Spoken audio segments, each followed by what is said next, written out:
All right, we are getting started here a little late on Between the Headlines with the Next News Network. Yours truly, Gary Franchi, your chief White House correspondent. We're going to give you the latest from the White House and all the things happening across the nation.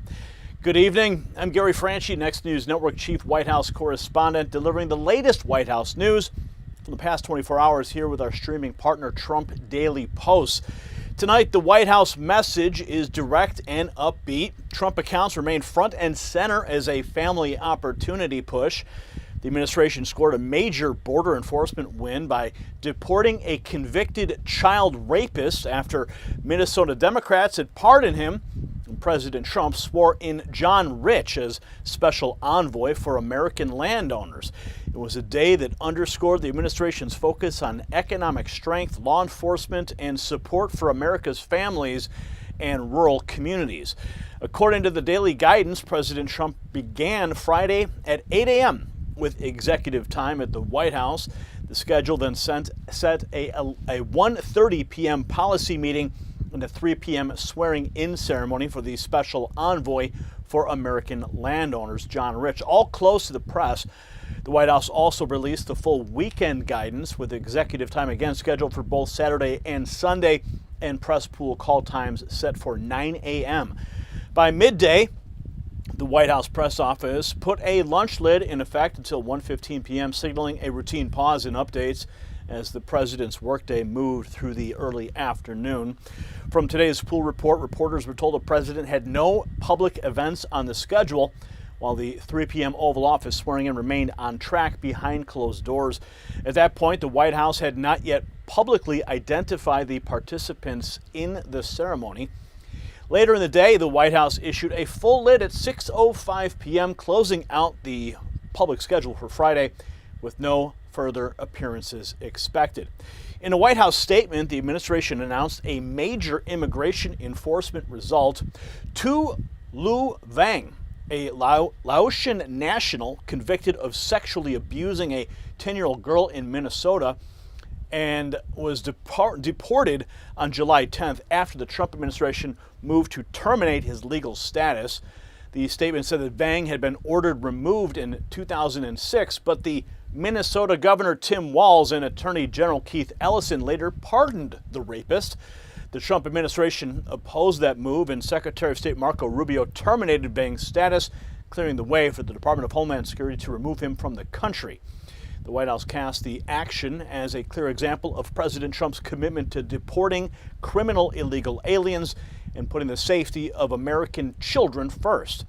And that's the White House picture from the last 24 hours, a president keeping a disciplined schedule, elevating support for American landowners, pressing an economic message built around family opportunity, and backing border enforcement with direct action. Now let's turn from the White House file to the rest of today's top stories and welcome you to the program. Good evening. I am your White House correspondent, Gary Franchi of the Next News Network. We're streaming live across all platforms tonight. You can find us on X at Next News, also on X at Trump Daily Post, and you can also find us on our flagship YouTube channel. We encourage you to give us a subscribe over there and make sure you are following us on all platforms. We're going to get right into it now, because the real big story today is Mitch McConnell and the death video. We're going to be showing that to you. That's been making the rounds today. Very concerning reaction. We're going to be bringing that to you, as well as the latest from the Charlie Kirk assassination trial. Also, new information on the targeting of President Trump and the explosive drone attack on the White House. We're going to bring you the latest from there. Also, we have updates on the reflecting pool arrests that continue, as well as Elizabeth Warren. Well, she got cornered, and it happened on live television over Graham Plattner. Is that how you say his name? Plattner, who cares? He's gone. Anyway, we'll be bringing you the latest from that, and we'll have all the details on Touchdown Timmy, or Tampon Tim, I think is how people refer to him. I don't know, however you want to call him, the guy that pardoned the child rapist. We'll bring you the latest on that. So without further ado, let's move right into our first story of the evening.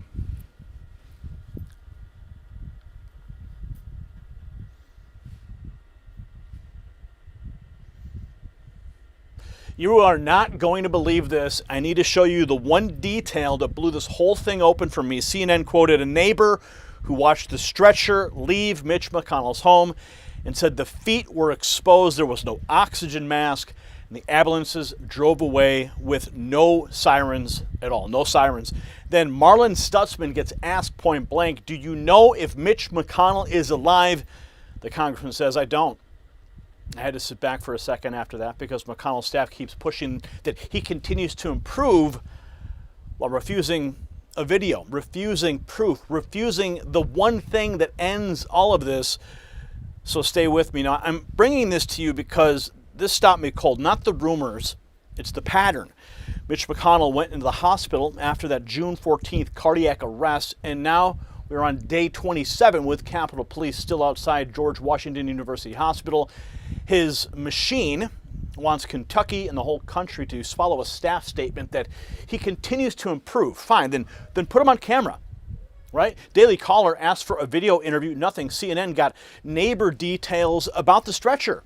Marlin Stutzman got hit with the simplest question in the world. Do you know if Mitch McConnell's alive? He said, I don't. That's not gossip. That's a Senate cartel running a ghost seat while staffers and media flacks babysit the lie. And then the part that made my blood boil. Elaine Chao, Mitch McConnell's wife, stayed in Beijing and met CCP Vice President Zheng while her husband lay hospitalized after cardiac arrest. That is the old surrender class in one frame. China first, voters last, and the truth nowhere. And when Washington hides the truth for 27 days, you start noticing every racket built on confusion. And Medicare is one of those biggest. The Medicare confusion industrial complex floods seniors with junk so they stay stuck in bad plans.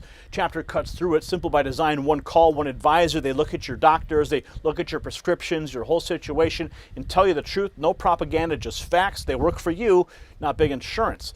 If you're already on the right plan, they'll say it. If not, they can help you switch. It's free. It takes under 20 minutes. Call Chapter at the number on the screen, 910-728-4109. Last year, people who found new plans with Chapter saved an average of $1,100. In a city built on handlers and scripted spin, clarity still matters, and so does having someone who actually works for you. Now, before we pull up the tweets, I want you to catch what hit me on this rewatch. Not just the stretcher, not just the blanket, the no sirens detail. Think about that. Then we're going to stack it next to Scott Jennings getting cornered on CNN after claiming he talked to McConnell. Can we get him on the phone now? Then suddenly the whole thing turns into a trust me bro theater. That's when I knew this was bigger than a health update. This is a cover-up with props. Now, let's walk through what everyone said because the lies don't even line up. This is the video that's been making the rounds all day. Paramedics were not doing CPR when McConnell was transferred to the ambulance. Yeah, think about that for a second. Presumably, this means they had either already received ROSC or he coded later while en route to the hospital. It's hard to tell, but it doesn't look like they're bagging him. So, more likely the latter. And where is the sense of urgency to get him to the hospital? Watch the paramedics now. Just watch them.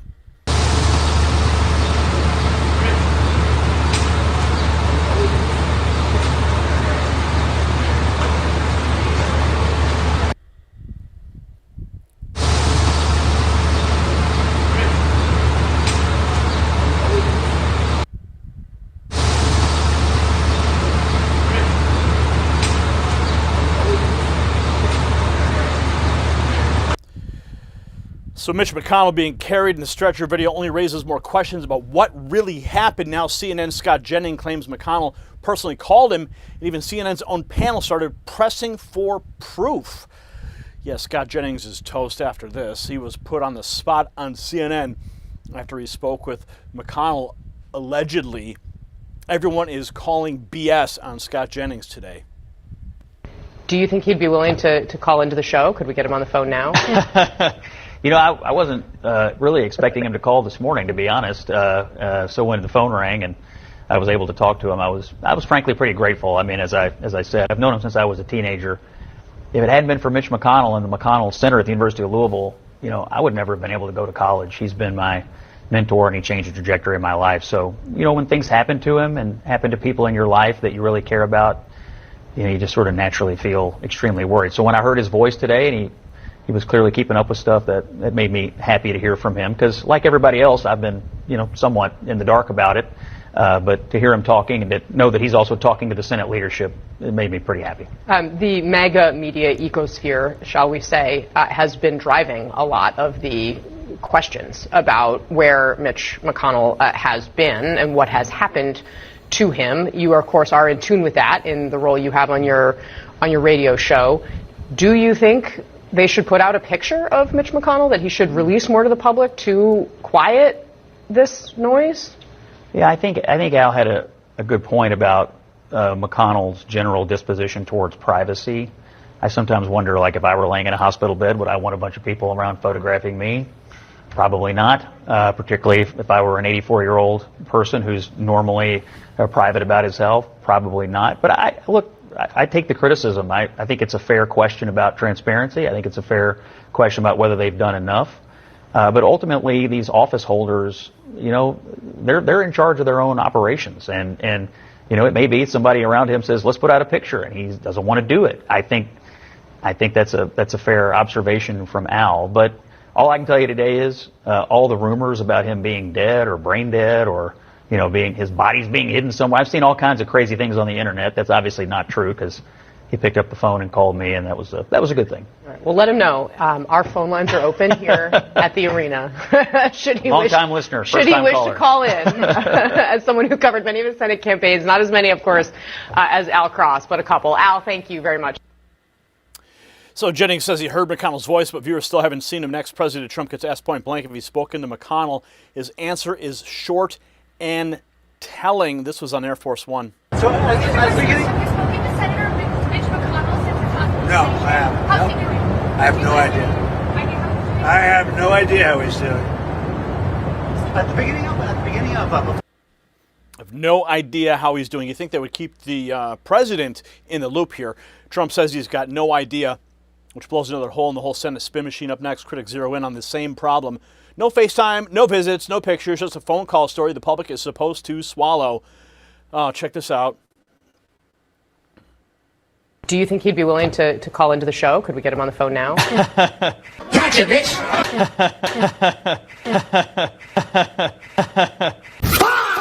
Yeah, nervous laughter indeed.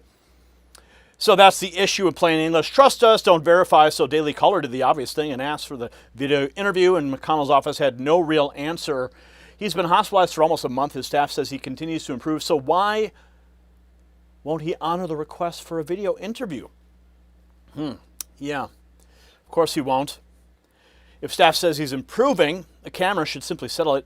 So the questions keep piling up. Next, you'll see a reporter outside the hospital tracking the police detail and digging into the EMS timeline that is still in question.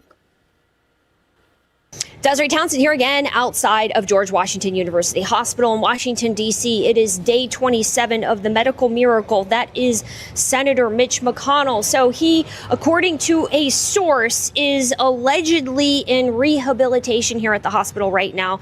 Again, the odds of a 30-day survival out of an out-of-hospital cardiac arrest event are less than 5% in an individual who is in their 80s. So, again, the sources that have come out and the statements that have been made about these phone conversations do not really align with the statistics of this type of cardiac arrest event. Now, this video did come out.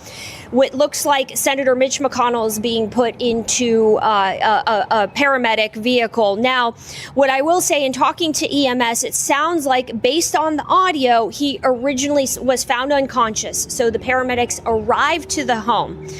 It's possible that they immediately started administering CPR for a apparent cardiac arrest based on the audio inside the home, stabilized him, and possibly then transported him into the vehicle. I had someone who zoomed in on the video, and it looks like he may potentially be wearing this white belt. It is known as a life band. It's an automated CPR device.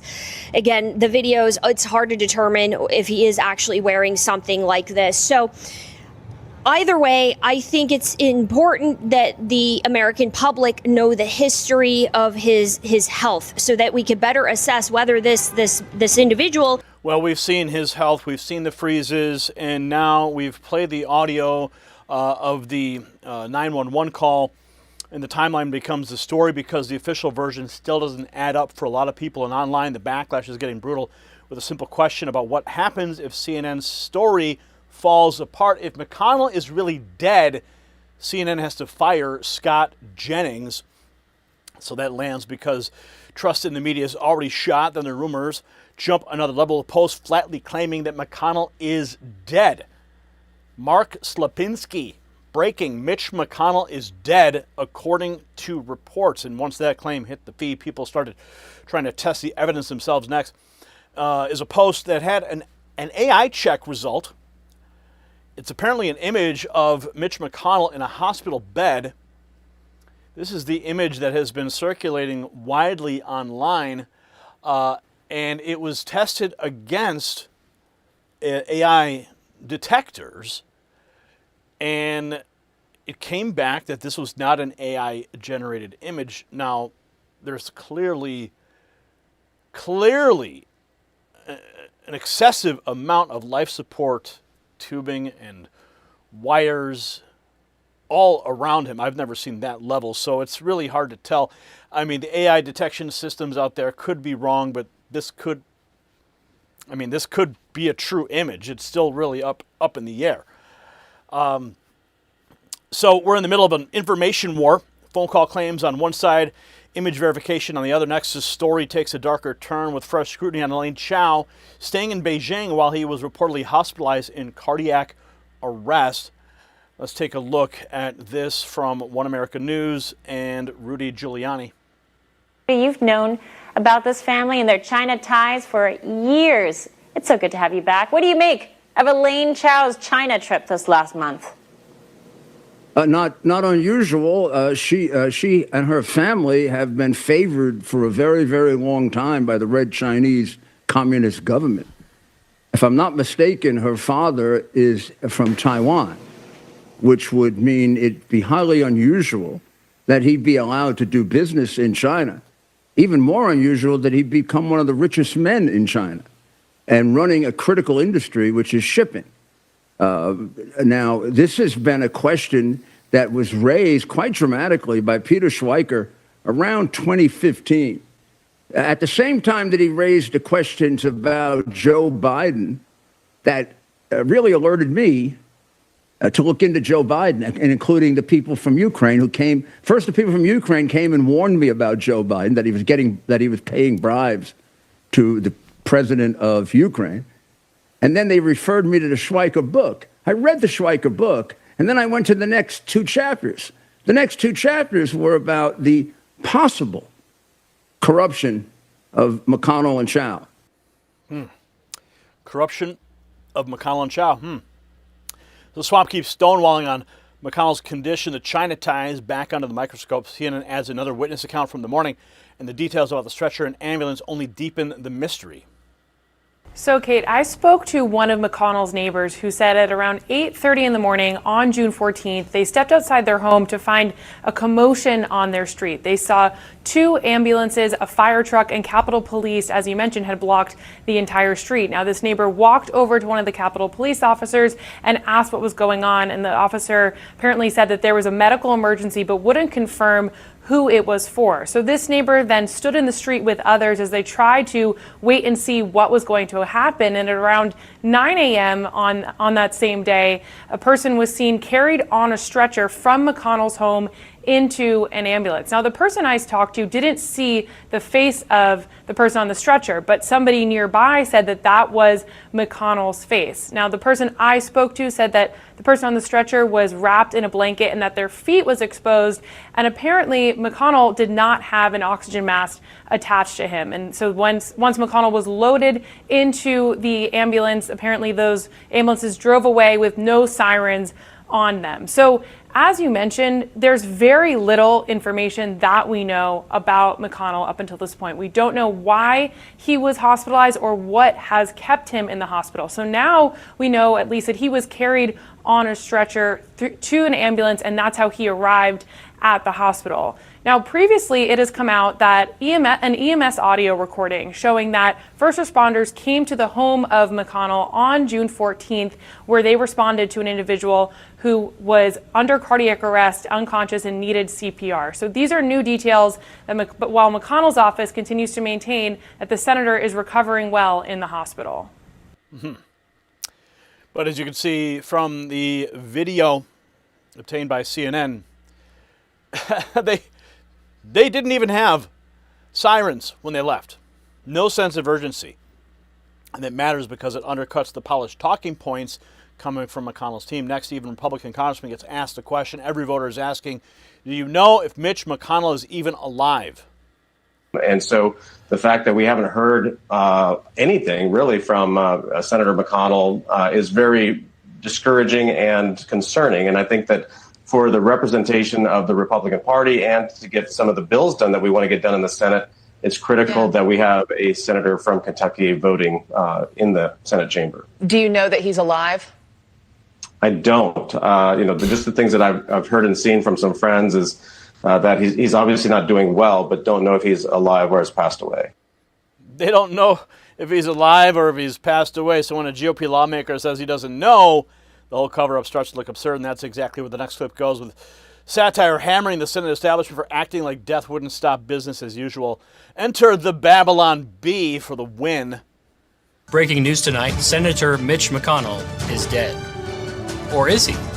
As rumors continue to circulate regarding his current condition, McConnell's staff reassured the public that even if he were dead, that would not be enough to prevent him from finishing out his term. The longtime Kentucky senator was hospitalized after being found unresponsive in his D.C. home. Despite concerns over his well-being, his staff insists he remains more than fit to serve the remainder of his term, even if eventually confirmed dead. A tiny little dweeb who plays Dungeons & Dragons, also known as a McConnell staffer, addressed the situation. No one would even know the difference. Whether he's alive or not, the next several months would be just the same. We can assure the American people that even if Senator McConnell should be confirmed dead in the next coming weeks, they can expect the same level of focus and attention that he's always had and has exhibited for the last several years. Republicans express similar confidence. He's always steady and consistent. Alive, dead, it's all the same to us. Honestly, I thought he'd been dead since 2022. Have you seen him? When asked for comment, McConnell's office responded with silence, consistent with his recent public appearances. Coming up next, GOP senators reassured the public once again that they spoke with Mitch McConnell just this morning, and they released this photo to prove it.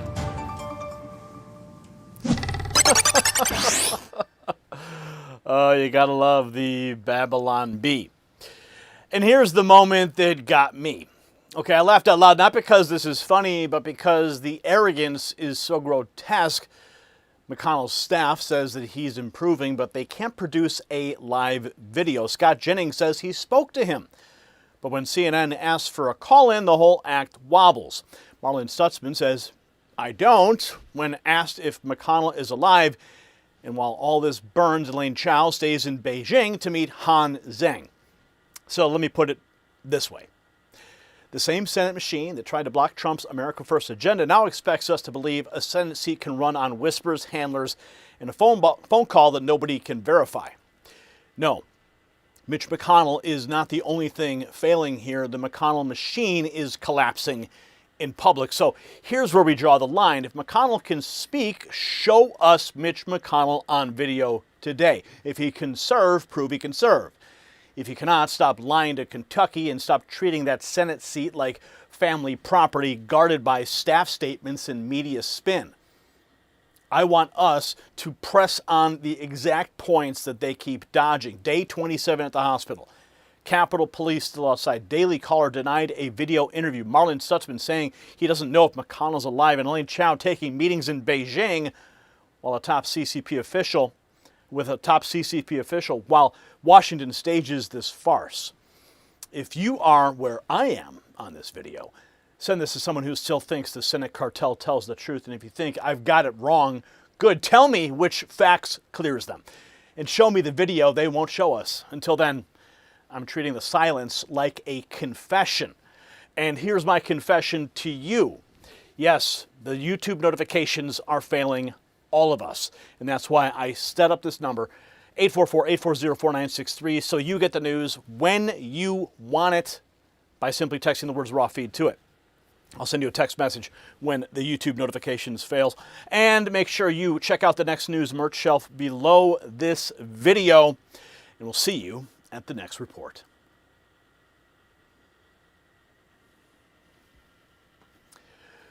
Mitch McConnell's funeral arrangements likely underway. We'll find out soon enough, though, won't we? Okay, we're going to move on.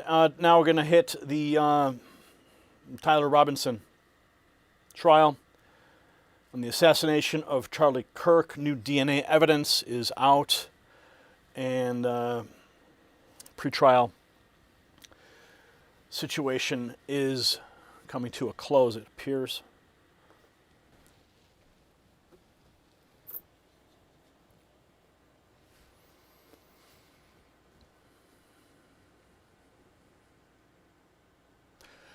$1 trillion times more likely hit the courtroom, and Tyler Robinson got buried. Read that again with me. 1 trillion. The ATF DNA chief tied Robinson to the rifle's trigger, stock, barrel, receiver, even the cartridges. That's not gray area. That is a forensic sledgehammer. And while Robinson walked into the 4th Judicial Courthouse under heavy SWAT presence for day 5, his defense kept clawing at bullet fragments like that wipes DNA off a trigger. No, it doesn't. Chad Grunander just called the evidence overwhelming and devastating. In a minute, I want you to hear why this delay game should infuriate every patriot watching. See, Utah Code 773872 gives Erica Kirk's family a right to speedy justice. And that's the part that stopped me cold. Because look at what this family has endured. 10 months without Charlie, days of courtroom theater, and now a case so loaded with evidence that the defense can only hammer one narrow fragment fight while the mountain stays standing. You've got Chaddy Grunander in open court saying that the evidence is overwhelming, it's devastating. You've got the ATF DNA section chief walking jurists through swabs from the trigger guard, stock, butt plate, barrel, optical accessory, receiver, and 30-6 cartridges. Every road leads back to Tyler Robinson. Every one. So why does Erica Kirk still have to wait while stall tactics chew up the calendar until September? That's the outrage. The system snaps to attention when the regime wants a conservative scalp, but when Charlie Kirk's family demands justice after an assassination, the machinery crawls. You can feel the rot in that contrast, and patriots should reject it flat out. When a courtroom record gets as airtight, you remember just how fragile every system run by screens and keystrokes really is. Everybody cheers AI in the cloud, but what happens when your money gets trapped there too? What if it doesn't live on a server you control? What if it can be frozen by a keystroke or erased by code? Noble Gold Investments gives you something real. Physical gold and silver, a coin you can hold, a bar you can stack, even a tax-advantaged retirement account with assets shipped to your door outside of the digital system. Go to nextnewsgold.com and see how to move into physical gold that can't be erased by code, and just mention my name and get a free 10-ounce U.S. independent silver bar when you open a new qualified account. America needs backbone, not dependents. So day 5 opened with Tyler Robinson entering under heavy SWAT protection. Sit with that image for just a second. The state wrapped the courthouse in muscle, and inside the courtroom, the defense still tried to blur the obvious with bullet fragment chatter. Why? Because the big evidence already cornered him. DNA on the rifle, DNA on the cartridges, a prosecutor saying that the case is devastating. And a SWAT image tells you everybody knows the gravity of this murder. Now let's walk through the posts, the courtroom details, because each one tightens the vice just another notch. Tyler Robinson arriving at the 4th Judicial Courthouse for day 5 of the preliminary hearing under heavy SWAT surveillance, heavy SWAT presence.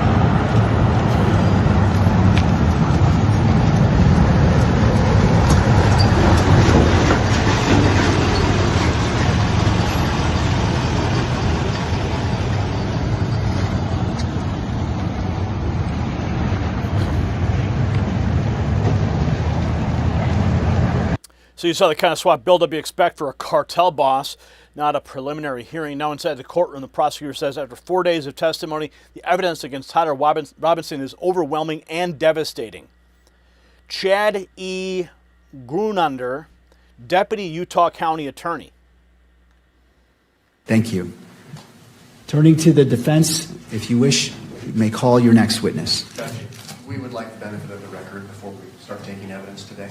Yes, Mr. Grunander, and I'll allow all parties, given the ruling of the court, briefly. And I'll be brief, Judge. And this is in relation to the continued taking of evidence today. And I'll start my statement, Judge, with something that was very insightful that you said the other day. You mentioned, and I quote, "Sometimes you need to take time to save time," close quote. And so that's my purpose for standing up here this morning. We have spent the better part of a day, a little over 5 hours, I believe, hearing from witnesses that the defense has called at this preliminary hearing. And no doubt the defense is entitled to call witnesses at a preliminary hearing as allowed by the rules. But I think it's important that the court remind all parties about the purpose of this hearing. This is a probable cause hearing, as Your Honor has repeatedly stated. The defense has invoked the term reliability many times. And the court, frankly, has found the evidence that's been admitted, the testimony. As a gatekeeper, the court has found it reliable. It's been presented. The exhibits have been found reliable. So any questions of additional reliability are really questions of credibility of the witness and weighing of the evidence. And that is not really what this court engages in at the probable cause standard. And so this is all couched in the context of a likely forthcoming standing objection that the state may lodge if the testimony is long and drawn out and exceeds the scope of the preliminary hearing, gets into areas of a 702 hearing, possibly even trial. We will lodge this objection, but I wanted to just simply state the authority, Judge, behind our objection if we do make that. As your court is well aware, the magistrate at this stage of the case must view the evidence in the light most favorable to the prosecution. And that's cited to in a number of Utah cases, to include State v. Schmidt. Schmidt continues, "This means that when reasonable inferences from the evidence cut both for and against the state's case, the magistrate lacks the discretion to choose between them and must leave such a determination to the fact finder at trial." A few other cases I would like to refer the court to. State v. Pledger, which is a Utah 1995 Supreme Court case. Speaking of this standard, the court says, "The standard bars the magistrate from requiring the prosecution to address or even eliminate alternative inferences that could be drawn from the evidence in favor of the defense." So even assuming the defense scores points today in calling these witnesses, again, the court cannot really weigh those in favor of the defense. State v. Hester, which is a Utah Court of Appeals case 2000, where there is conflicting evidence, quote, "The magistrate may not sift or weigh the evidence, but must leave those tasks to the fact finder at trial." Of course, we're not at trial yet. State v. Virgin, a Utah 2006 Supreme Court case, indicates that a magistrate may only disregard evidence at a preliminary hearing if it is, quote, so contradictory, inconsistent, or unbelievable that it is unreasonable to base belief of an element of the prosecution's claim on that evidence.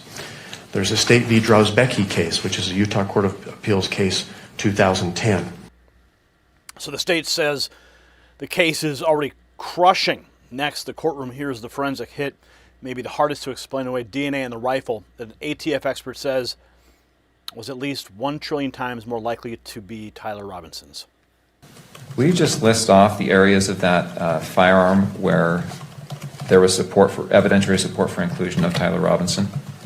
The swabs of the stock and grips of rifle, the swabs of the butt plate of rifle, swabs of the trigger and trigger guard of rifle with possible ridge detail / smudging, the swabs of the bolt of the rifle with possible ridge detail / smudging, and the swabs of the forend of the rifle. We go to page 3. Swabs of the barrel of the rifle with possible ridge detail / smudging, the swabs of possible ridge detail / smudging on the optical accessory. And page 4. The swabs of the protected underside of the receiver of the rifle after disassembly. The swabs of one 30-06 cartridge case. The swabs of one 30-06 cartridge. And the swabs of one 30-06 cartridge. I want to ask you about a couple of those conclusions.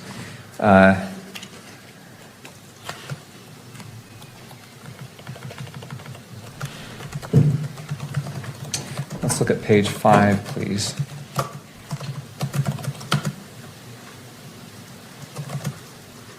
And calculation number 3, exhibit 1.3, do you know where that swab was taken from? I'd have to refer back to page 2. Can we refer back to page 2, please, Kimberly? Thank you. 1.3 is the swabs of the trigger and trigger guard of the rifle. All right, going back to page 5.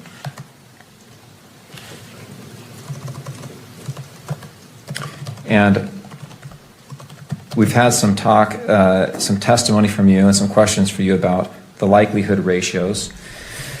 What was your conclusion as to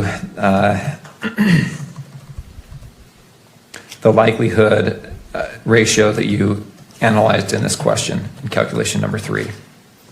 For this exhibit, the DNA profile was at least 1 trillion times more likely if it originated from Tyler Robinson as the major component and 3 unknown unrelated individuals than if it originated from 4 unrelated individuals.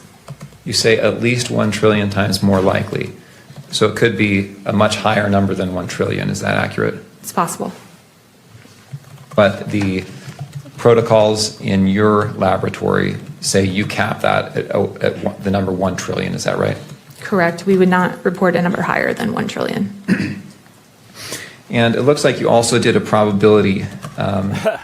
So that wasn't a loose connection. Testimony put Robinson's DNA all over the rifle from the trigger to the barrel. So why is it still dragging out? Kaylee McConnell, he's about to hammer the judge over delays and the victim family's right to a speedy disposition. This is mind-blowing. Judge Tony Graff yesterday cited Article 1, Section 28 of the Utah Constitution, and that allows Erica Kirk and the family to be treated with respect, with dignity, to be free from harassment, to be informed and present at the trial. But I would love for him to cite Utah Code 773872. Do you know what that gives Erica Kirk and her family? The right to a speedy disposition of the charges free from unwarranted delay caused by or at the behest of the defendant. Where's Judge Tony Graff's affinity for that statute? Because you are not giving that to Erica Kirk. You are not giving that to that family. Yes, the defendant has Sixth Amendment rights to a speedy trial, a litany of other rights. But the fact that this is not going to be decided until September, there's no decision on probable cause. Probable cause is such a low bar. And to your point, there's ballistic evidence. There's DNA evidence. There's a texted conviction. There's the roommate saying he confessed to me. There is a litany of evidence, and she doesn't get a probable cause decision until September. Yeah. So after the courtroom DNA, the outrage over the delay, the bigger picture is getting harder to defend. to dodge. Next, a case update lays out plainly bullet fragment arguments on one side, confessions, DNA, grieving families still waiting for justice on the other. Oral arguments. The judge is going to allow the final defense witness. It's going to be another ATF forensic analyst. They're basically, again, the defense going to try to beat this drum that because the bullet fragments were not conclusively linked to the weapon, which happens all the time when bullets get deformed after hitting, a solid bone or part of your body, they're going to hammer that. The prosecution has already stated no rebuttal witnesses, and the judge has stated that he will take formal written arguments after today from the defense and prosecution, and oral arguments begin on September 1st. Oh. So you heard how the family is carrying unimaginable pain with faith and strength while defense keeps pressing technicalities. Shifting gears, the next clip takes aim at the conspiracy peddling circus that's tried to muddy the case from the sidelines. And nutjob Candace Owens enters the chat.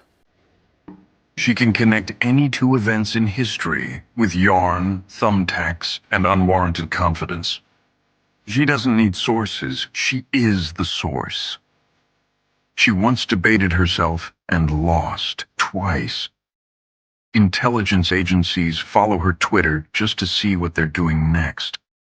She never met an obvious explanation she couldn't turn into a confusing 2-hour podcast. She possesses priceless secrets, but will share them with anyone for a small subscription fee. In her world, all roads lead to Israel, even cul-de-sacs. She is the most kooky podcaster in the world, but then again, the feds told us to say that. Yeah. Candace Owens. After that jab at the internet cranks cashing in on the confusion, it's worth returning to what Charlie Kirk actually meant to the movement. Next, we'll hear a powerful tribute calling him the turning point for the United States. I knew Charlie almost from the beginning. I didn't know him well at the beginning at all because we were both young people starting organizations like this one. I was a part of Concerned Veterans for America. It was a veterans organization. So I was a new CEO running that, trying to raise money.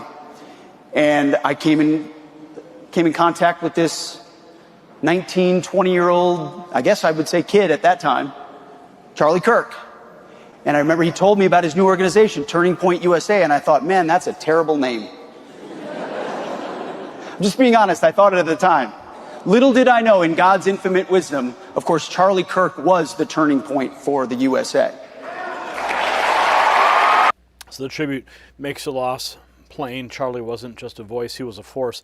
Now we turn to his final recorded interview where he answered one last question with the faith and calm that defined him. Last question. What is a quote that you live by? A quote that I live by. I'm a Christian. I wear it on my sleeve, so quotes would probably always be Bible verses. I'll give you two. One is actually not in the Bible. It's more mythological. And one is actually in the Bible. The first is not in the Bible. It's "This too shall pass," which was actually, people think it's in the Bible. It's not. But it's King Solomon's phrase, which is really amazing when you think about it, because it's good no matter what season of life that you're in. If you're going through the worst of times, this too shall pass. And things are going to get better. If you're going through the best of times, though, it's really humbling. This too shall pass, and this will fade away, because this will not last forever. So I love that. And they don't. Yeah, exactly. So it's a time-transcendent truth that applies towards all periods as an entrepreneur. It humbles you when you need it. It builds you up when you need it. Gives you hope when you need it. And also gives you a little bit of a dose of a gut check. One of my favorite verses, though, is Romans 8:28, which says that God works all things for good for those who love him. It's a very freeing and liberating verse for those of us that are Christians, because we believe that when things can be really bad, God is working it for his good, his perfect and pleasing will, which is a very, very hard teaching when you come across business closures or staff layoffs. But it's very liberating that God is working all things towards an ultimate good. So I love that, and it kind of is very freeing that I don't have to be in charge of everything. And there is a God, and I am not him, and I surrender to his will. Amen. So Charlie's final words about faith and endurance. Next, Turning Point Action marks 10 months without him and reminds viewers that his legacy didn't end that day. It became a movement. Today is 10 months without Charlie. His legacy is not a memory, but a movement fueled by faith and freedom. How do you want to be remembered? If I die? everything just goes away. How would you, if you could be associated with one thing, how would you want to be remembered? I want to be remembered for courage for my faith. That would be the most important thing. People say, are you going to run for Senate or Congress? I'd say, listen, honestly, I think the impact we're making is bigger than sometimes some of the U.S. senators. I don't know if you guys agree or not. I do. But again, I'm not trying to be braggadocious, but I can say what I want to say. We have a very successful podcast. Our campus tours are sweeping the country, billions of views. I got over 1,000 employees. I'm the most blessed. I have to pinch myself when I wake up every single day that I get to be able to do this as my job. And so I never want to lose that. I always just want the highest and greatest impact.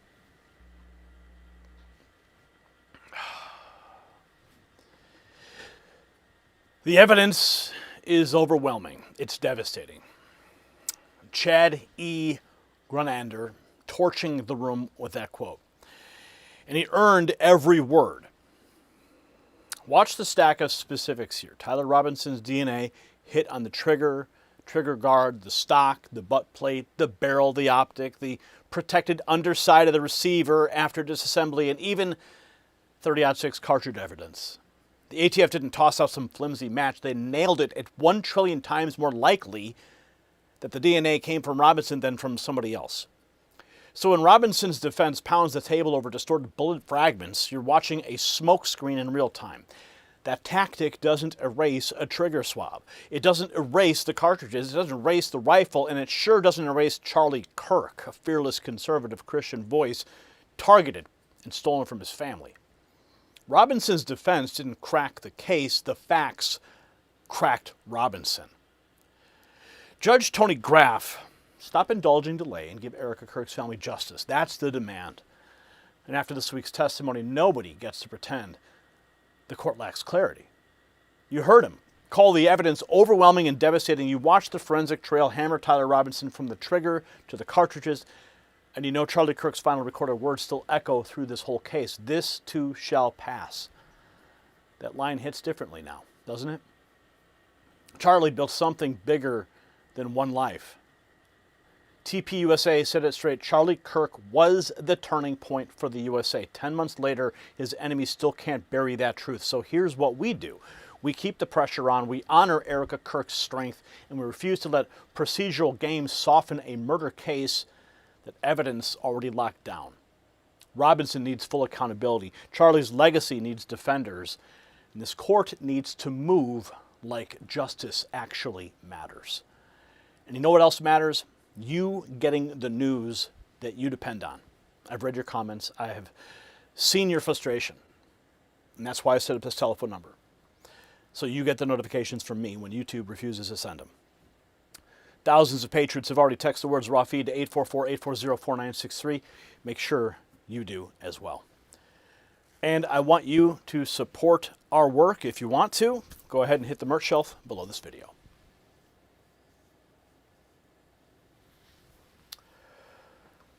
Okay, now we're going to be moving into the latest from the explosive drone attack that that targeted the White House, targeted President Trump.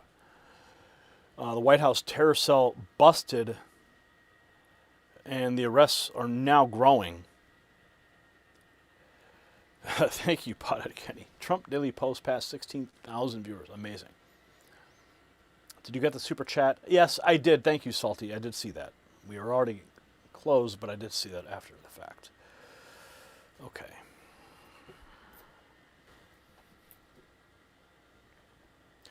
Four days before June 14th, agents uncovered a White House sniper drone plot. Let that sink in. 4 days before Trump's UFC Freedom 250 event, the cell had already been stockpiling firearms, ammunition, body armor, explosive drones, communications gear, even medical equipment since May. That's not trash talk. That is preparation for slaughter, and DHS just dropped the detail the media will try to bury. The ringleader was an illegal alien. 8 men now charged. President Trump, J.D. Vance, Elon Musk, Netanyahu, all on the target list. Stay with me because the sniper assignment that was tied to Chandler D. Skaggs takes this from chilling to absolutely monstrous. Drones, armed with explosives and firearms meant to shoot people fleeing in the crowds. Okay, that was the FBI's description of the attack plan at the White House event that Trump held on June 14th. Now outside some abandoned warehouse. I'm talking about the White House. And now I want you to feel how ugly this gets. Prosecutors say that these 8 men built 2 conspiracies.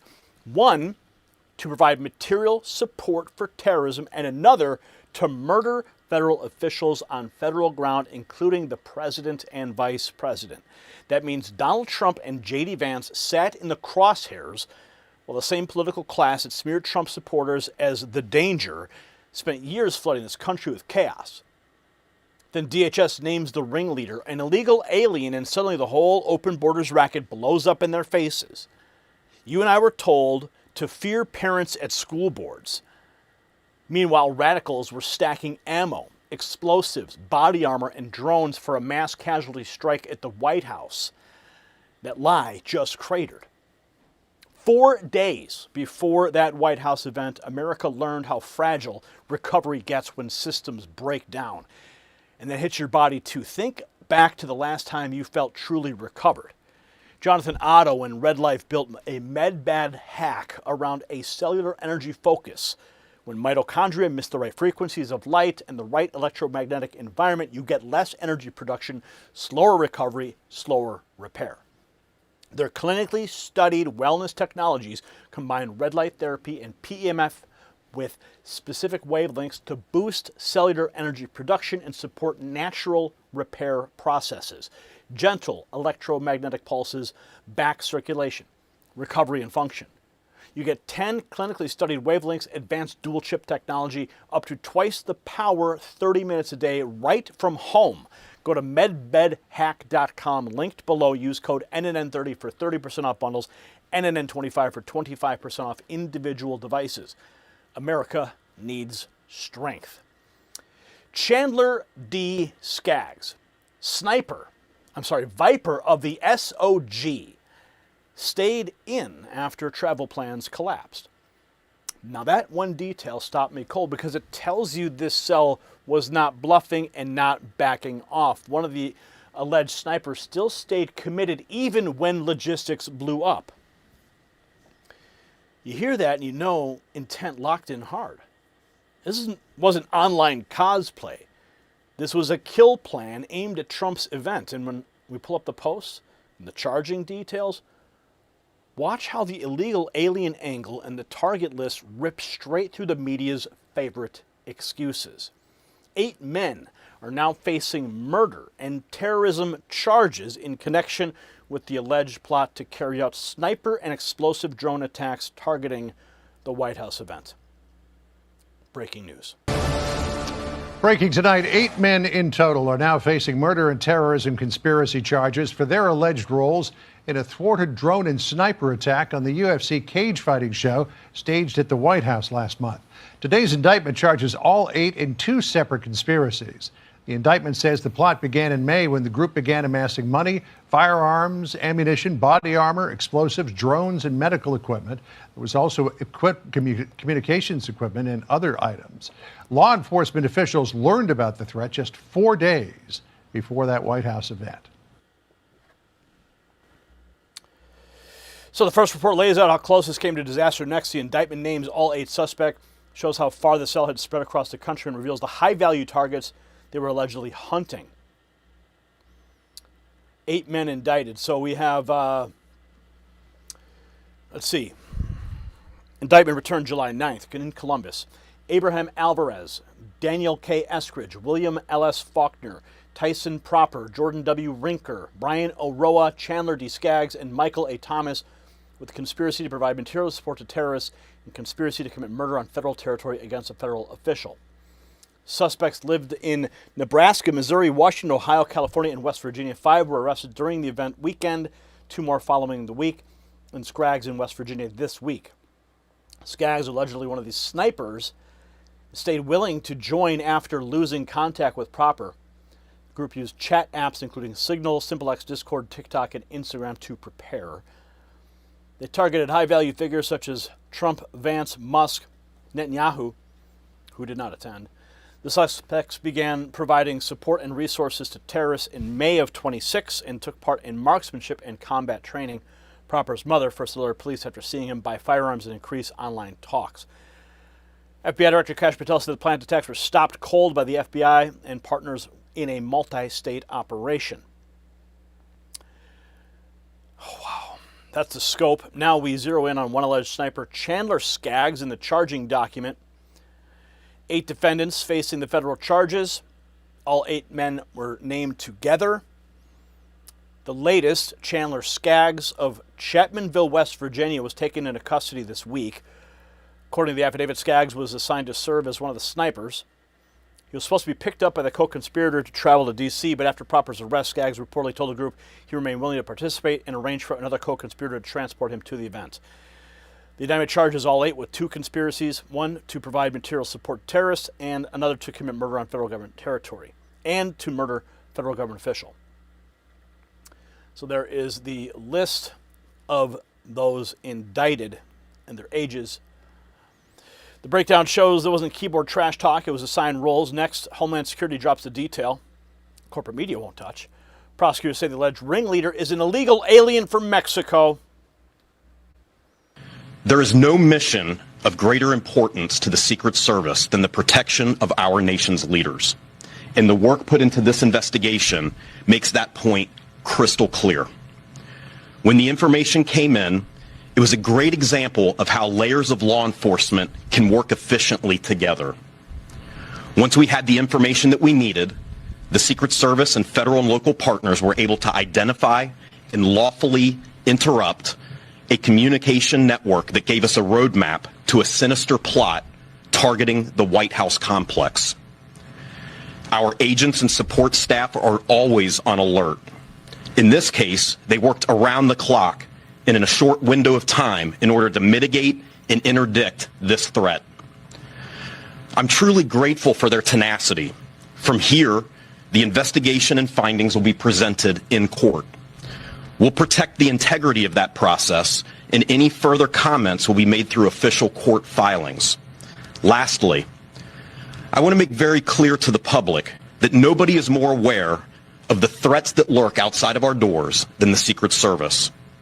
Rest assured that this agency's vigilance and dedication to duty will continue to keep our nation's leaders and institutions safe.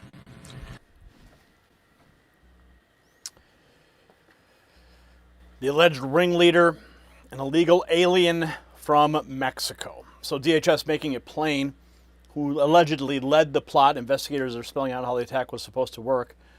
FBI details mass casualty plan, including explosive drones.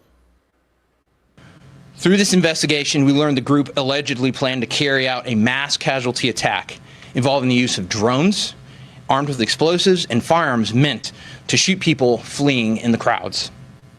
Our command posts also included membership of the Secret Service and other partners to share information in real time and to help ensure no violence occurred at the White House UFC event or any other high-profile events. So those details show exactly how the evil operation was. Next, DOJ lays out the charges, the training, and the gear. The indictment charges all 8 men with 2 conspiracy counts. The first count is a conspiracy to provide material support to terrorists by way of money, firearms, ammunition, body armor, explosives, drones, medical and communications equipment, as well as personnel, with the knowledge and intent that those resources were to be used in preparation for and to carry out the murder of federal officers and employees in the course of an attack on a federal facility and the use of a weapon of mass destruction. That first conspiracy count is punishable by up to 15 years of imprisonment. The second count is a conspiracy to commit murder on federal government territory and to murder a federal government official, including the President of the United States, the Vice President of the United States, and members of Congress.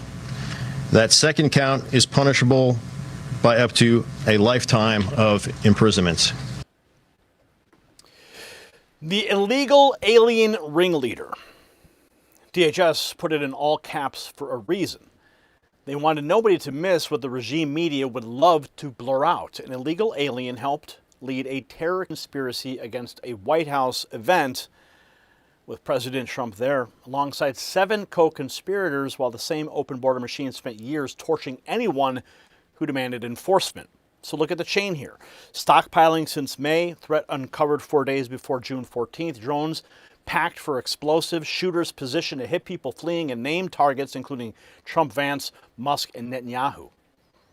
I keep coming back to that crowd detail because that is pure evil, not just murder, but engineered panic, corralling human beings into a kill zone. Trump stood tall. Secret Service, FBI, and local partners busted the cell. The people who enabled border lawlessness own every ounce of this disgrace. So the Justice Department needs maximum punishment for every co-conspirator. No soft plea deal, no media scrub job, no burying the illegal alien angle under a pile of cartel euphemisms. I want you to remember the date, June 14th, in the window, 4 days. That's how close this came. Close enough that investigators say these men had the gear, the plan, the communications network, and the intent to hit a White House crowd during Trump's UFC Freedom 250 event. We should be thanking the Secret Service, the FBI, and the local partners who moved fast enough to stop blood from covering that lawn, but gratitude's not enough. We locked down the border, we crushed political violence, we stopped letting legacy media wave away hatred of Trump like it's just another hobby. If they planned drones and sniper fire for a White House crowd once, patriots had better treat the next warning like the country depends on it. Just like you depend on us. That's why I set up this number for you. YouTube notifications are not going out, so I will send them to you directly. Thousands and thousands of patriots are already getting them. Are you?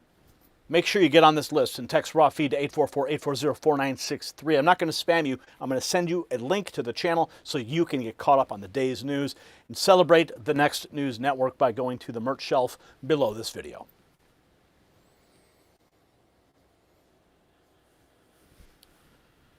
All right, that's the latest from the indictments, now from the UFC event. Now we're going to move into other indictments in Washington, D.C. with respect to the reflecting pool. And after that, we're going to go into Elizabeth Warren getting caught like a deer in headlights on CNBC. Wait till you see this footage.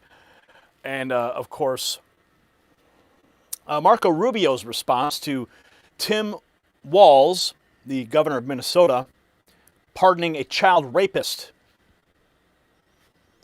That's the world we're living in right now.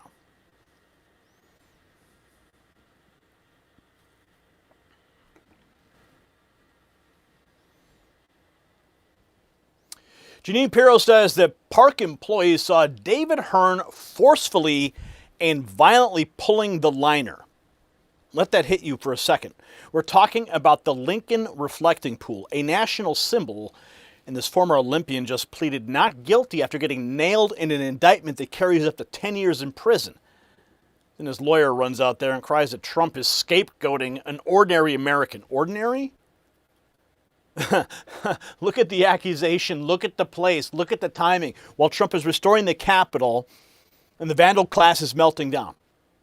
And wait until you hear the line about every American at risk, because that one blows this whole game wide open. Up to 10 years in prison. That sits on the table for David Hearn.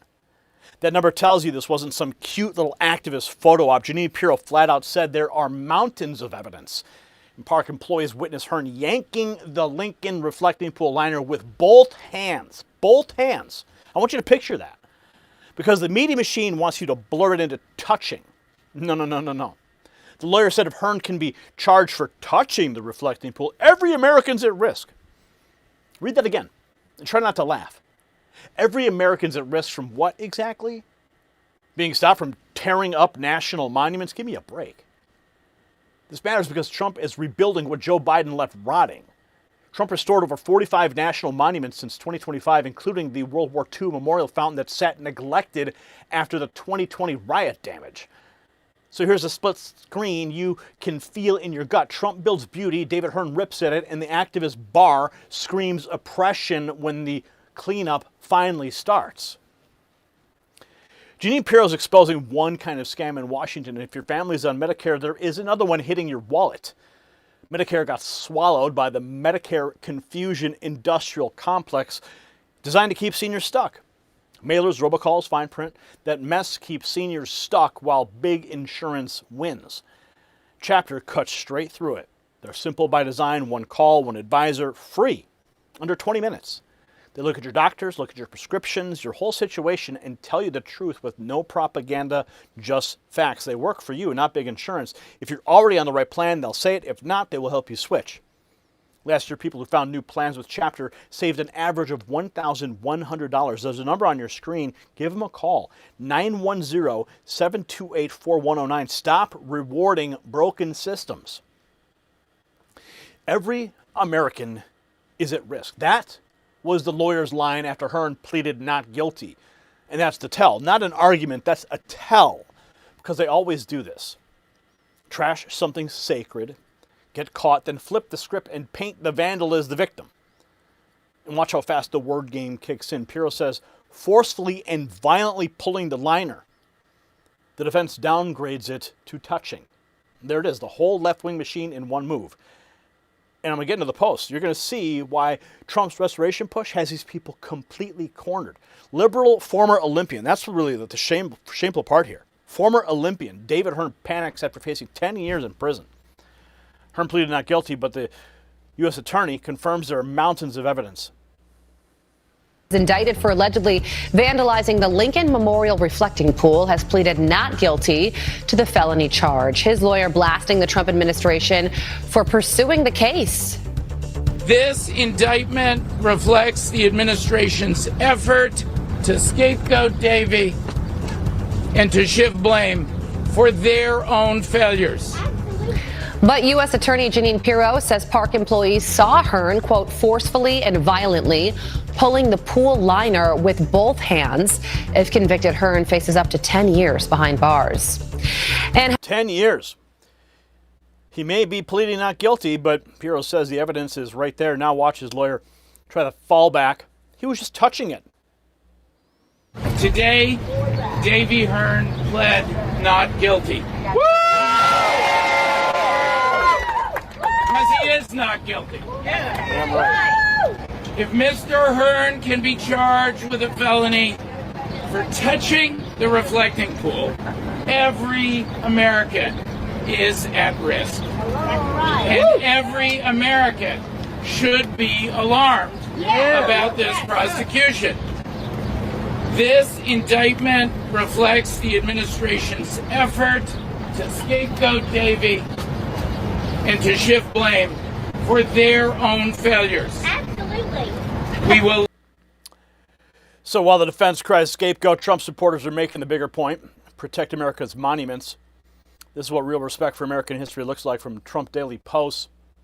Before Trump, the World War II memorial fountain was neglected and run down, as were over 45 national monuments. After Trump took action, it's now beautifully restored and flowing with pride again.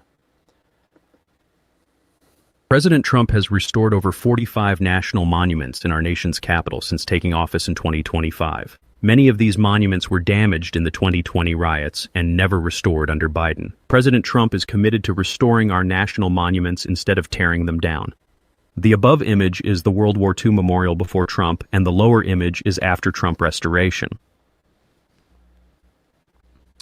So that's the contrast. Trump rebuilds, the left complains, and when the media tries to dunk on restored fountain over some temporary sediment, locals stepped in and blew that hit job apart.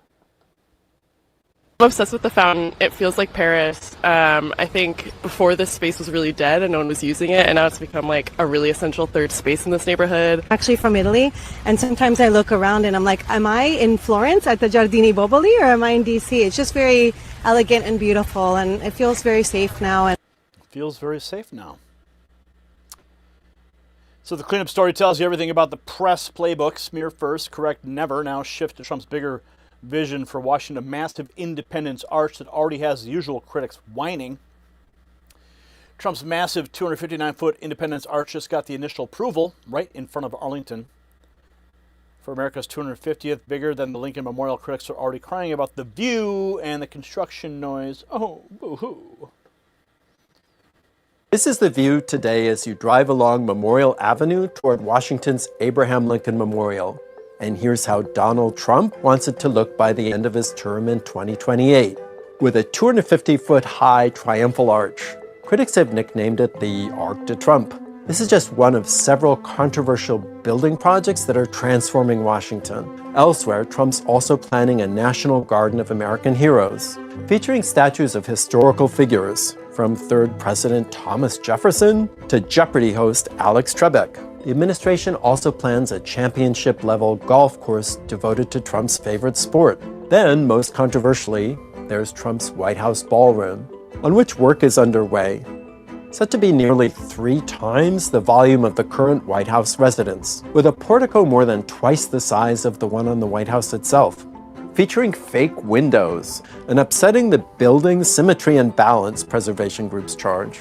They describe Trump's DC renovations as out of step with George Washington's original neoclassical plan for the city, a street grid intersected by diagonal boulevards, dotted with government buildings and grand vistas, meant to symbolize the carefully planned balance between the institutions of a new republic. As America celebrates its 250th anniversary, Trump's critics have attacked him for running roughshod over planning, raising the White House's East Wing to make room for the ballroom without consultation, and stacking advisory boards with loyalists. Then there's the price. Trump's makeover of Washington is on track to cost more than $1 billion in all, in public funds and private donations. Moving south from the White House, renovations to the reflecting pool have already gone awry. The pool was meant to be American flag blue, but it clogged with algae shortly after opening in June. It was green. The coating peeled off, and it didn't reflect. Trump has blamed the fiasco on vandals. In at least one case, though, the courts have thwarted Trump.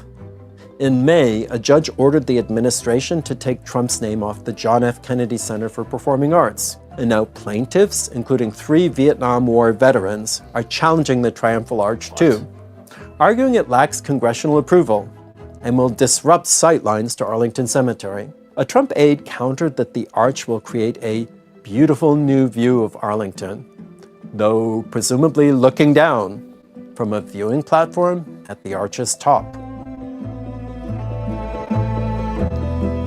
Okay, that's the Financial Times for you. Trump restored over 45 national monuments, and David Hearn got caught ripping at one. That's the whole moral indictment right there. While Trump brought the World War II memorial fountain back from Biden-era neglect and pushed bold patriotic projects like the 259-foot Independence Arch near Arlington, Hearn stood at the Lincoln reflecting pool and, according to witnesses cited by Jeanine Pirro, pulled the liner with both hands.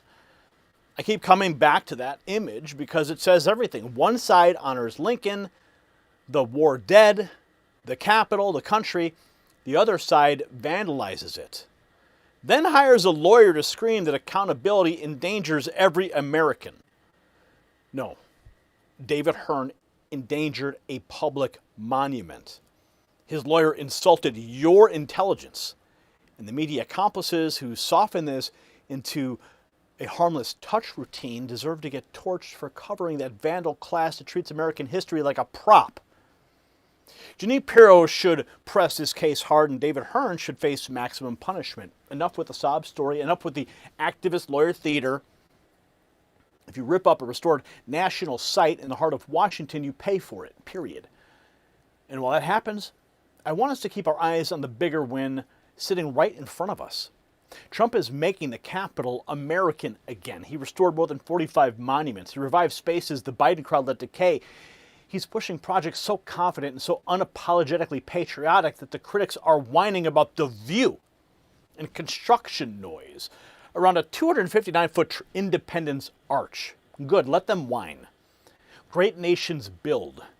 Great nations honor their heroes. Great nations protect sacred public space from vandals like David Hearn and from media parasites who coddle them. Drop your take below, share this everywhere, and make these people hear that backlash loud and clear. And I want to make sure you hear it as well. I want you to hear the news. That's why this number exists on the screen. 844-840-4963. I'm going to text you once a night with the news that YouTube refuses to send you when they bury us under the algorithm. All you got to do is join the thousands of patriots who've already taken advantage of that by texting the words raw feed to that number. And celebrate the wins right here with the News Network by going to the merch shelf below this video.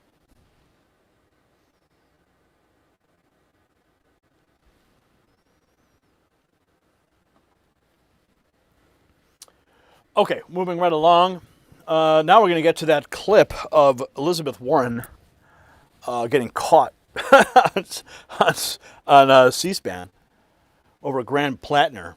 Oh yeah, those Democrats are now eating their own feces on live television for supporting that alleged rapist and Nazi. What is it with these guys and rapists and Nazis? I mean, you got Tim Walz pardoning a child rapist. You've got Democrats endorsing alleged rapists. Oh, but I guess that's just the state. That is the state of the Democrat Party. All right, Brian, let's get at it, shall we?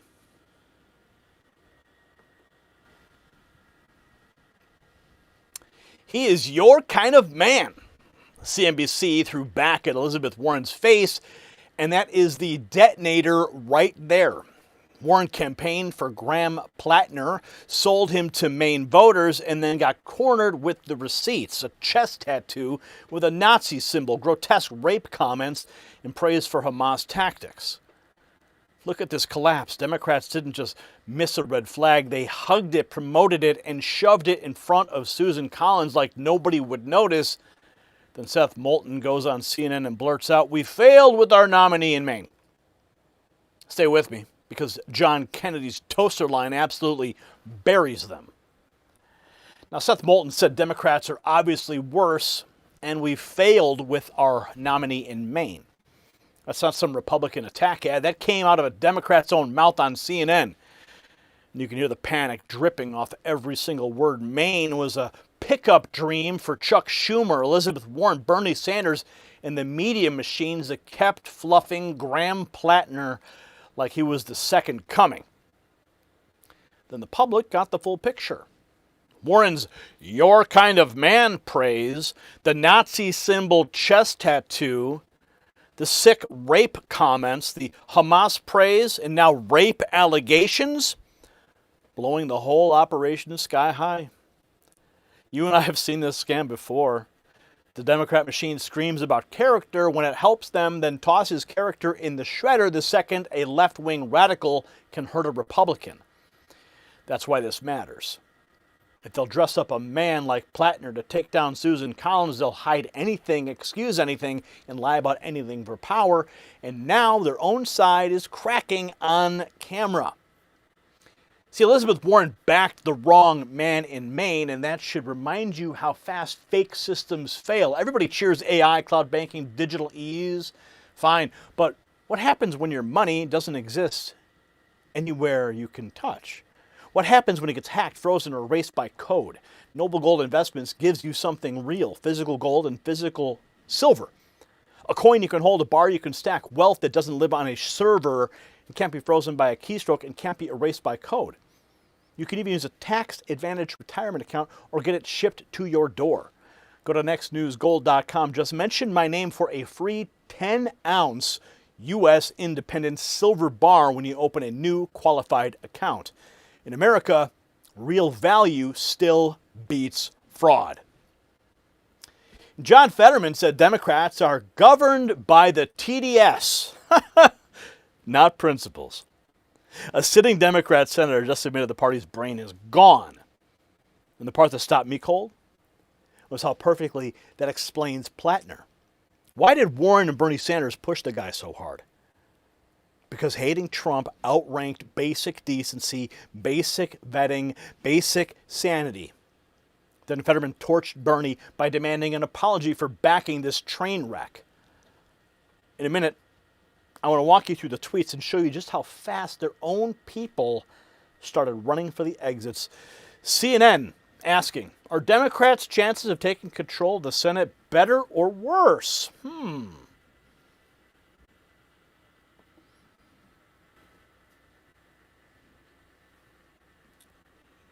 Where's my audio? I don't know.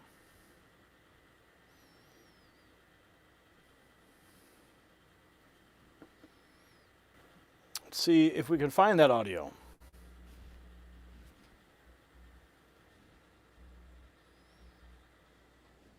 Just a moment. Of course, this happens while we're live, right?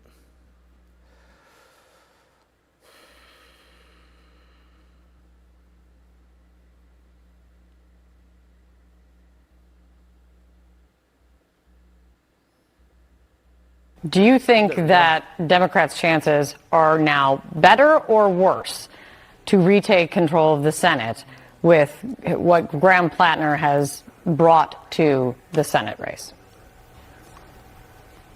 Well, look, I mean, at the moment, they're obviously worse, and I think we've got to be honest with ourselves. That's the other thing Democrats need to do is we've just got to be honest about where we're failing. And, we failed with our nominee in Maine. We failed with our nominee in Maine. So even Democrats on CNN are admitting the Maine Senate mess is hurting them, and on CNBC does what Legacy Press usually refuses to do. It forces Elizabeth Warren to defend why she called Graham Plattner your kind of man. CNBC host calling out Senator Elizabeth Warren. Check this out. Which is you campaigned with Graham Plattner, who is ahead of that state's very pivotal Democratic primary. And I wanted to ask you about something you said. You said he's your kind of man. And I've interviewed you for a long time and watched your hearings and listened to your questions. You care about character. This is a guy that had a chest tattoo with a Nazi symbol. Okay, he apologized for it.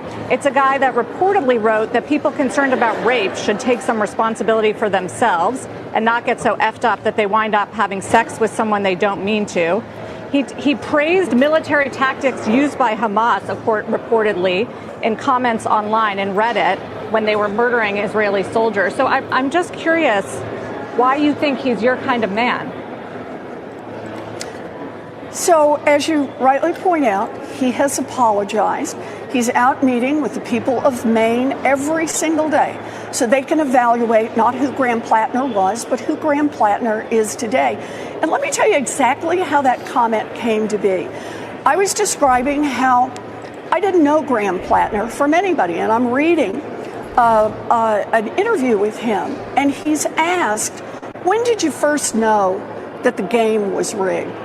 And he harks back to the 2008 crash when 10 million families lost their homes, when 8 million people lost their jobs, when millions of people lost their savings, and when big banks cheated folks, when non-bank financial institutions tricked them, robbed them of their homes. And Graham Plattner's answer on when he knew the game was rigged was when not one banker went to jail. And I said, that's my kind of man. Okay, well, I dig it next to a video of a bunch of terrorists killing 5 soldiers. I don't know. I mean, you guys want to be the party of inclusivity, right? I want to be the party that stands up for hardworking people. I want to be the party that is transformative of an economy that... Yeah, okay, so Warren tried to spin it, but the receipts were brutal. The question was simple. Next, watch John Kennedy say out loud what plenty of Americans were already thinking about the Democrats' hand-picked candidate. With respect to to Mr. Plattner, he was nominated by the Hamas wing of the Democratic Party, which is in control. With respect to the new allegations or revelations about him, I, of course, was completely shocked. Who could possibly have seen this coming? It's not like there were signs or something. I tell you who saw it coming. Every American who was paying attention and who has an IQ above a toaster knew that this guy's motherboard was fried. Even my colleague, Senator Schumer, who can't even cook a cheeseburger, saw this coming. Good cheeseburger. His point is the red flags were never hidden. They just chose to ignore them. Next, Kayleigh McEnany lays out how the media and the left propped Plattner right up to the whole thing started blowing apart. Republicans should just really just shut up. They really should just shut up if they're going to be critical of Democrats for supporting a morally challenged candidate. My empathy goes with the bravery of that woman for speaking out, and he has to drop out of the race. Plattner's problem is he should have ran as a Republican, and then he would be the senator because they don't have an issue with this. It's not okay. And I keep pointing to the one at the top because this is the one that is in front of our kids as well. Yes. And we have to explain why we say no to this one, but this one is okay. And ultimately, deeply enraging political career for Graham Plattner, enraging for all of us. Right. They're trying to spin their way out of this. Kayleigh, is it working? No, they were all on board. Look, I don't know why I do this, but occasionally subject myself to MS Now. Jen Psaki was on board. They were all on board with Graham Plattner. They loved this guy. They loved him when he had a Nazi tattoo. They loved him when he had Reddit posts that were unearthed that said the army was absolute trash, full of fat, lazy trash. They still supported this guy. They supported this guy when we saw Reddit posts that he said the Navy SEALs were generally incompetent. Teddy Daniels, remember what he said about him? That MFer, he said that dumb MFer didn't deserve to live. They were all with this guy. They were still with him. When Lindsay Fifield came forward and said he pushed her, left marks on her shoulder, locked her in a room, they were all on board. Ro Khanna appeared with him that night. Absolutely. Bernie stayed. Elizabeth Warren stayed. This is what they did. And Graham Plattner. So even Democrats on CNN are admitting the Maine Senate mess is hurting them. What the heck? This thing just keeps scrolling along. Okay, here we go.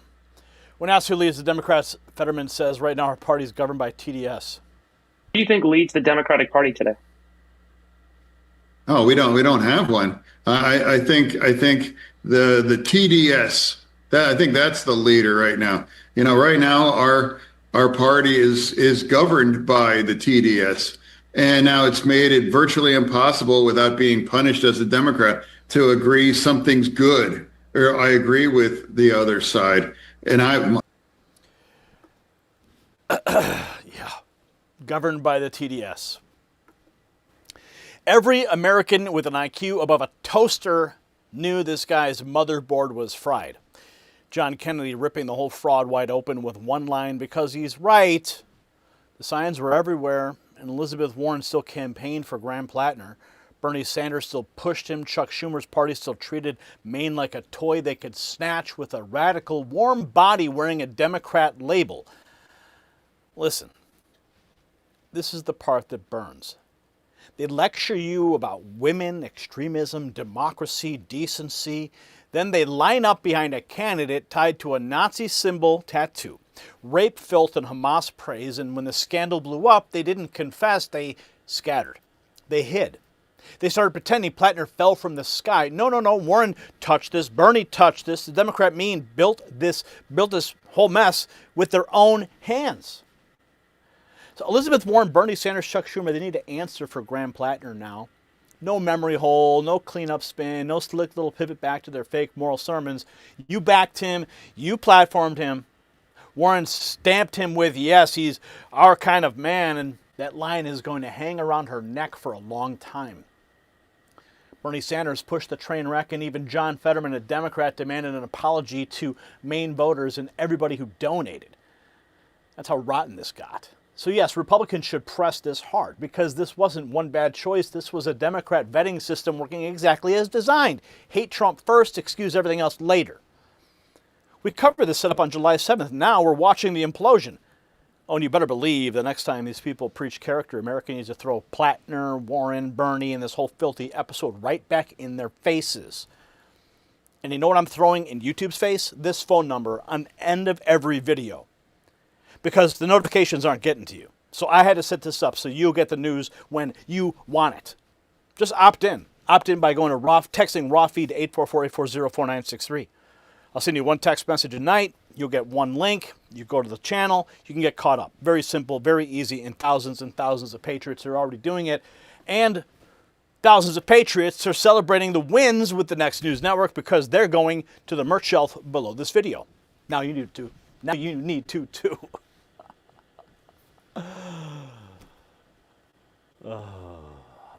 Okay. I'm trying. It's Friday night, guys. It's been a long day. And it's going to be a long weekend for Tim Walz. Touchdown Tampon Timmy, whatever you want to call him. Because Marco Rubio just laid the law down on that guy after he pardoned a child rapist. Yeah. Okay, we're going to get you the latest on that, and then we're going to call it a night. We're streaming live right now on Trump Daily Post, Next News on X, as well as at our YouTube channel, flagship channel since 2012. Over 2 billion views served and over 2 million followers there. Okay, you ready, Brian? I'm ready.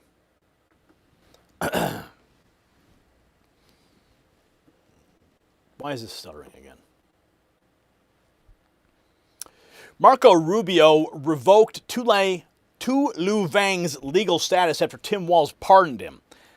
Let that hit you. Walz stepped in for a Laotian national convicted of sexually abusing a 10-year-old girl in Minnesota right before deportation. Right before. And Rubio had to come in and clean up the filth by yanking his status and getting ICE to remove him. That's the story. Not a glitch, not paperwork. A governor protecting a foreign child rapist, and the Trump administration shut it down. So stay with me, because the part Rubio said about what Vang called his crimes makes this even darker. Never endanger another American. That's Rubio's line after ICE removed Vang for good. And that's the stake right there. And I want you to sit with it for just a second. Marco Rubio is talking like a government that actually protects citizens, while Tim Walz acted like the defense lawyer for a foreign predator. Walz pardoned Tu Lu Vang after Vang was convicted of sexually abusing a 10-year-old girl. Rubio revoked his legal status. ICE removed him. That's the split you and I are living through right now. And it gets even bigger fast. President Trump just moved to shut down bank accounts used to facilitate illegal immigration and hold welfare for illegal aliens, with funds facing impoundment and seizure to go back to taxpayers. Good. Hit the pipeline, starve the machine. Meanwhile, in Texas, Lorenzo Salgado Arejo tried to evade arrest and ram ICE agents, and an agent fired in self-defense. Then Ana Navarro goes on TV naming illegal aliens while sneering at ICE. Listen to that sickness. They rage at the agents, they shield the invaders, and they expect you to call that compassion. See, Tim Walz wanted Americans to live with a predator in their midst, and that filth spreads in more ways than one. A 35-year-old man spent 8 months with blurry vision until doctors found a worm moving inside his eye after eating uncooked fish. The World Health Organization says that 1 in 2 are affected by parasitic infection prevalence, and it can hit as brain fog, chronic fatigue, pain that won't go away, IBS-like symptoms, even severe chronic conditions. Parasite Purge features Jonathan Otto's full-spectrum parasite elimination protocol, a typical cleanse alternative with science-backed parasite formula plus red and near-infrared light therapy for healthy cellular function and natural detoxification processes. You also get free bonuses, including the 10-day intensive parasite detox protocol to prepare your body, support the cleansing process, and to maximize your results. Go to purgemyparasitesnow.com, code NNN25, save 45% for a limited time, and shut the pipeline down. So he called his heinous crimes a minor thing. Was Rubio's line about Vang? That detail stopped me cold. A man convicted of abusing a 10-year-old girl brushed it off as a minor thing, and Tim Walz still handed him a pardon before deportation. I mean, tell me this is normal politics, right? No, it's rotten, and it's deliberate. And when you put that next to Shannon Dershow in Oklahoma, snarling, "I'm going to make it ICE agents' problem," you can see the whole anti-enforcement cartel right out in the open. Now I'm going to walk you through the receipts. Look on your screen. DHS removes convicted child rapist pardoned by Minnesota Governor Tim Walz. That's the headline. Walz pardoned the child rapist. Now he's out of the country. Marco Rubio lays out exactly how Walz shielded him and how the feds had to step in. This is Marco Rubio's official post, the Secretary of State. Just weeks ago, a convicted sex offender and a foreign national was shielded from deportation by the governor of Minnesota. Laotian national Tu Li Vang was convicted of repeatedly sexually abusing a 10-year-old girl in the state of Minnesota. He even tried to pay his victim for her silence, and he called his heinous crimes a minor thing. Just days before this foreign sex offender was scheduled to be deported, Tim Walz, the governor, issued him a pardon, setting him free to once again endanger the children of America. Well, this week I revoked his legal status in the United States, and as a result, federal agents took him into custody, and as of today, he has been removed from the United States. Because of our action, this foreign criminal will never pose a threat to any American ever again. Americans must never be forced by their elected leaders to live alongside foreign sex criminals who have no right to begin with to reside in our country. This administration will always stand with the American people and defend them from violent criminals. Let's go, little Marco. Ha ha ha. So it made the charge plain. Walz helped stop the man's deportation until federal action reversed it. Rapid Response zeroes in on Rubio's move and the Fox report backing it. Rubio steps in after Walz pardoned illegal child rapist before deportation. That's the headline at Fox. So while Rubio cleaned up Walz's mess, the media machine kept running cover. Watch Ana Navarro get checked in real time when Caroline Sunshine asks about an American killed by illegal aliens. Have made efforts to try to get the abuses and excesses of ICE out of the headlines after Minnesota, which was, I think, such an outrage for most Americans when they saw people being killed in the streets of our country. This last case, it's not, again, it's something else that's not happening in a vacuum. It's the latest case that's happened, but there's been now at least 5 people killed by ICE in the streets of America. Ruben Rey Martinez, they killed him, young man, they killed in San Padre Island in Texas. Silverio Villegas Gonzalez, Keith Porter, they killed him in LA. Renee Good and Alex Preddy, they killed them in Minnesota. And now Lorenzo Salgado Araujo. There's been Do you know the names as well of Americans who've been killed by illegal immigrants? Do you have that list? I know too? some of the names. I don't have the list, but I do know some of the names. What are their names? What are some of their names? Listen, we have heard all of the names. No, just what are some of the names? This is not me doing a contest of whether you know the names or whether I know the names. I want to pronounce these names because I think we need to put names and faces and stories. Right? Absolutely. Okay, so and to the faces of Americans who have been killed by illegal immigrants as well. The people they killed don't have criminal records. Okay, forgive me, but Ana Navarro, you are a piece of shit. That's what you are. You know, I don't like to cuss on my show here, but you know what? After seeing that, after seeing her run down the names of the Americans who were killed by ICE, or were they illegals? I don't know. Then they're getting called out. Who are the people that were killed by illegal aliens? Can you name them just as fast? Ana Navarro, no. This is not a contest of who can name names. Sheesh. Oh. Sorry, don't mean to cuss here. Not really my thing. But sometimes it just burns me up when I see this. Ana Navarro. Human garbage. Meanwhile, an Oklahoma State lawyer goes on camera, openly says she wants to make ICE agents' lives miserable. Shannon Deschereaux, Assistant General Counsel for the state of Oklahoma, goes on an unhinged meltdown, appearing to threaten ICE and saying she will not comply. And Immediately afterwards, she shut down all of her social media. Libs of TikTok brings us this. Conservatives really think they're doing something when they say just comply when it comes to ICE and United States citizens. And it just shows that they really just fucking chirp with no understanding of what they're talking about, because why the fuck would I comply with someone who has no jurisdiction over me? ICE has no authority and no jurisdiction over U.S. citizens. So why the fuck would I comply with an order given to me at gunpoint by somebody who has no fucking authority to make that order?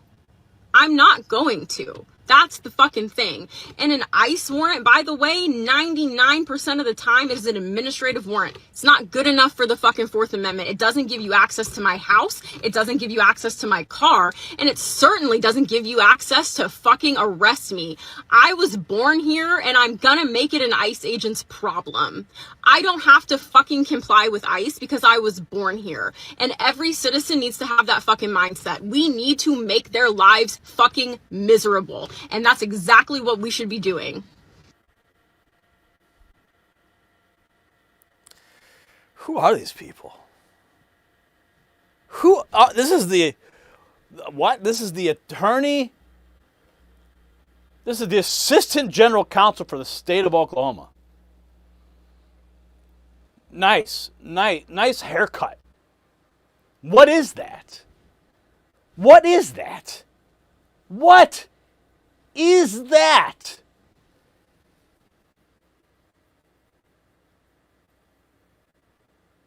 What is it? Yeah. I don't even know. Where do I go from here? What do I even do now? Where do I go from here? Okay, here we go. Next, DHS releases what it says really happened in Houston when a Mexican illegal alien tried to ram ICE agents.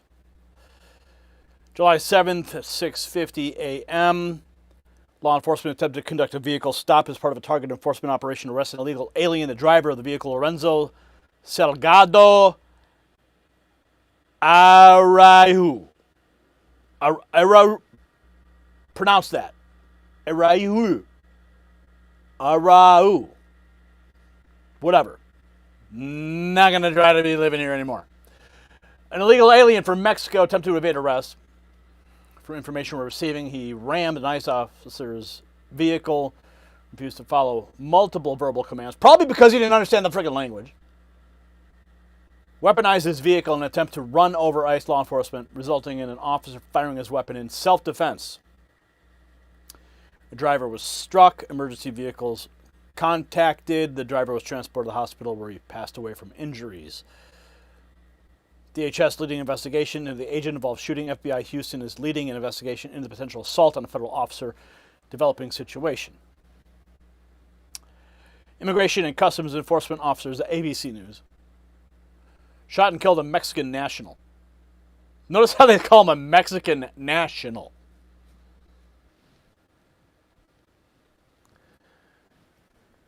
Not illegal alien. He was a Mexican national, like he was supposed to be here because he's a Mexican national. Dude. Now the local report laying out the street level details. Here it is. News from the Magnolia Park neighborhood. A man shot in the stomach with ICE agents and federal investigators on scene. Okay, yeah, dude. You just F-A-F-O, man. F-A-F-O.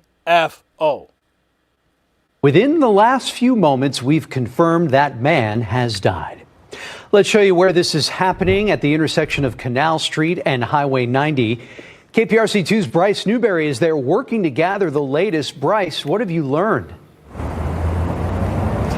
Andy, federal agents just left Canal Street here in the last 30 minutes or so. They had been on this scene for about 8 hours, as we have just confirmed through an ICE spokesperson that an ICE agent opened fire and killed a Mexican national here on this street just before 7 o'clock this morning. What ICE is telling us this afternoon is that enforcement officers were out here attempting to pull over that Mexican national. He's been identified by ICE as Lorenzo Salgado Araujo. Araujo, that's how you say it. Okay. Araujo. Thank you for that local report. from 2 News. I mean, what is this? What is this? What is this? Who are these people who get these jobs? Shifting to Florida, state officials are now telling every law enforcement agency that cooperation with ICE is not optional. Florida is putting pressure on local law enforcement to help enforce immigration laws. State leaders say some sheriff's offices and police departments still are not fully cooperating with federal immigration efforts, despite a state law that's been in place for more than a year. Now, the State Immigration Enforcement Council is sending warning letters saying it is time for every agency to get on board and start complying with the law. Yep, that's what you got to do. Get on board and comply with the law. And if you don't remember, President Trump announces the executive order directing Vicente to shut down the bank accounts being used by illegals.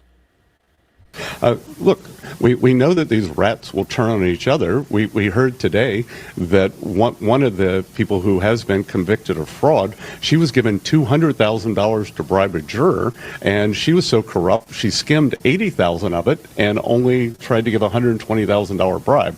So we are going to offer whistleblower payments to anyone who wants to tell us the who, what, when, where, and how this fraud has been done. And I think that will give us a great leap forward on how to get it done. Okay. Tim Walz issues the pardon just days before Tu Lu Wang's scheduled deportation. That's the load-bearing fact. Walz didn't get tricked. Walz didn't miss a memo.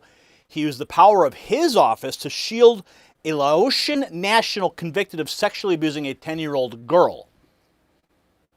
And he did it at the last possible moment. And then Rubio snaps back, revokes Wang's legal status, ICE takes him into custody, and now he's gone. That is America First governing with a spine.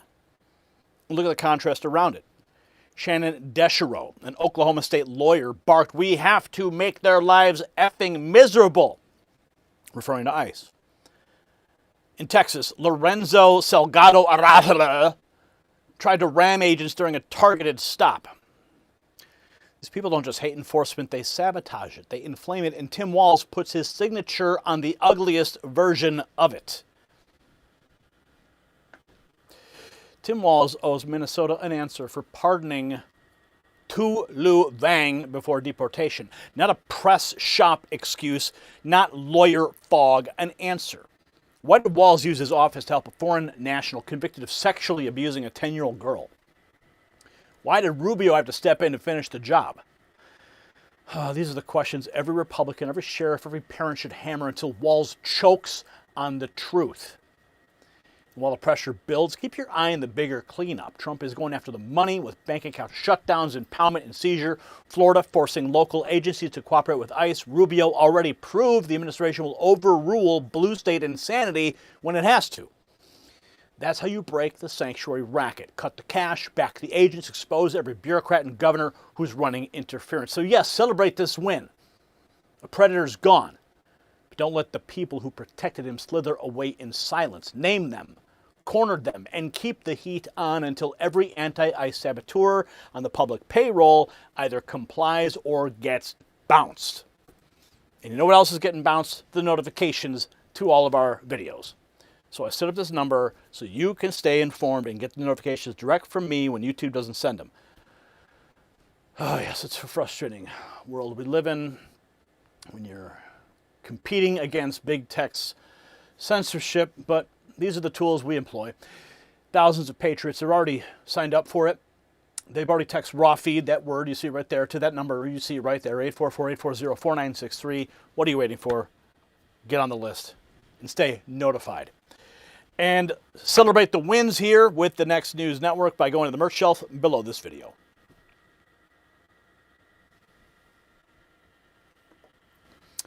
Okay, folks, that is the show tonight. Thank you for joining us. Is this camera, is it still choppy? I don't know. Yeah, it is. Look, it's still choppy. I don't know, man. I'm doing my best here with the tools I've got. And I thank you guys for sticking around. It's been a long week. I hope you have a wonderful weekend. We'll be back next week.